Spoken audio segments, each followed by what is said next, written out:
And ayan mga ba, sa try naman namin dito sa may kabilang pool. Ito ano sis? Ay bawal. Bawal pumasok dyan kuya. Bawal po pumasok dyan. Pwede daw. Pero tingnan lang natin sa taas. Titingnan tayo. So, titingnan lang namin sa taas and nagpaalam naman kami kung pwede. Pwede daw, sabi ni kuya. Ano ba sa tangkara?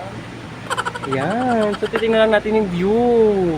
Ayan, kasama ko si Banaay dito mga bang. Ang ganda. Eh, dito mo ito. Ay, Banaay. Andito yung slide nila. Oh. Ayan o. Slide tayo dali. Nalaglag. Doon yung camera na. Oo, doon yung camera. Dali. So ay mag-i-slide kami ni Banaay and papakita namin sa inyo kung paano mag-slide ang balyena Ang jogo. at isang dogo. Ayun mga bak. So update namin kayo pag nag-i-slide na kami.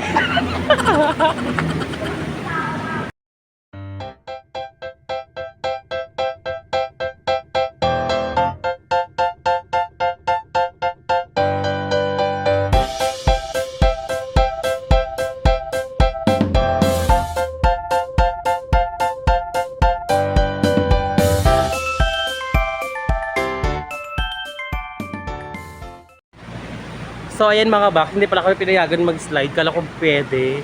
Yung pala bawal pala. Ayun. Super laki mo naman kasi. Uy, grabe ka naman. Matigas naman yung slide nila. Hindi naman yun maano eh. Hindi natin alam kasi sobrang laki na baka mabara. Ayun, ayan, hindi kami pinay-slide nila kuya kasi bawal daw. Baka daw magkaroon ng tsunami. Ay, ang tsunami sa mabarak din. So ayan, dito na lang kami sa may ano, sa may playground. Ayan o. Hi guys! Welcome back to my channel. Ayan! Ako si Jezabel. I'm so excited. So ayun pala si Banaay pala, ano pala siya, meron dito check-what dito. Ay, oo. Pero ang ano ko, Amerikano. Amerikano? Ay, hindi siya check-what sa foreigner. Foreigner siya, so Kapapasama pala. nag-comeback na kami ng... Nag-comeback na kami. Nagkamba? May magkamba? Yes, so Sana all. kasi ex-boyfriend ko siya. Umuwi siya sa Pilipinas.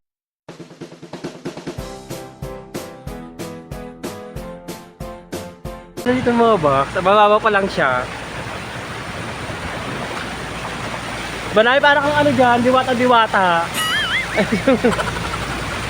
Ano? Oo, kasi sarap mga box. Nagagaling ka, saan ito galing yung tubig? Galing sa Kaprilyante. Ay, parang bukal, gano'n. Bukal, galing. Yes, at ilang lang, pwede ko sinabi. Pwede siya inumin, pwede siya inumin.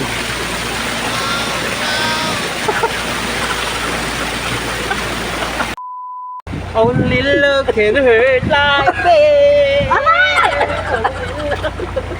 Yung last natin swimming pool tayo sa dagat, di ba? A few moments later. So, hi guys! Nandito kami ngayon sa may elevator kasi bababa kami, papunta kami ng 7-Eleven kasi ayun nga, nagutom na si Banaay and ititreat ako ni Banaay. Thank you so much, Banaay, for sponsoring me. Walang problema doon. Yes, kasi si Banaay talaga napakabait niyan, lalo na nung nagtatrabaho kami sa Shopee. Yes, oo, pag nagbabaon siya ng pagkain, ang dami niyang laging dalang ulam. Pero ano, sinasabihan niya kami na, oh Nay, ano, magbaon na kayo ng, ng kanin kahit sa akin nilang ulam. Bait-bait, di ba, no? Oo, yan. And ayun, ako naman dati noon is nagadala talaga ako ng mga dilata, ayan, mga sardinas. Ayun yung inuulam namin dati sa sa Shopee. And ayan nga, thank you so much. And yes, so second floor tayo, no? Baba tayo sa first floor. Nasa second floor tayo. And baba tayo sa ground floor kasi pupunta tayo ng 7-Eleven. So update namin kay mga box. Mga box, naiiya ako kasi basa kami. Sabi kasi ni Banaay, pwede daw lumabas kahit basa. Kasi bibili lang naman kami ng food. Ayan, tinan nyo, basang-basa ako. Naiiya ako. At dito ka, Banaay, tara. Andito kami ngayon sa labas. Ayan, kanya kami. Oh, ganda dito Banaay, no? Yes, sir. Siguro na paggabi na, no? Oh, pwede tayo mag-contact. Gabi. Nilalabas na dito yung mga, Ay, madami dito tuwing gabi, mga check. Kaya sa mga... Oh my God. Kaganos. Alam nyo na ako sa kayo pupunta. Sa mga ano dyan. Charot lang. Pag gipit nyo, kontakin nyo lang ako.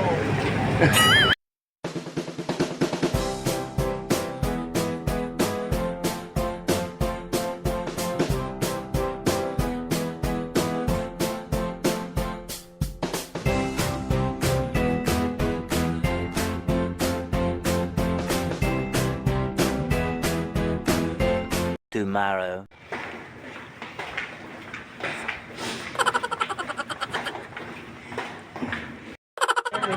Every day,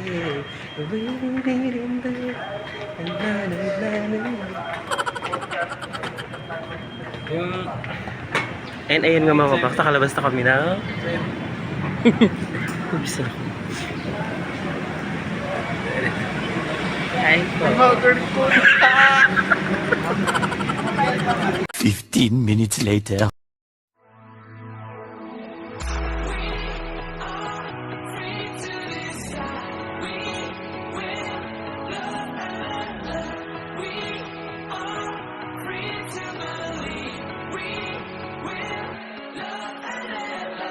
I saw her standing in the street alone. Her head was down, face locked onto her phone. And I wished I had a number so I could be color unknown. And then I tell her to look into my eyes and never let it go.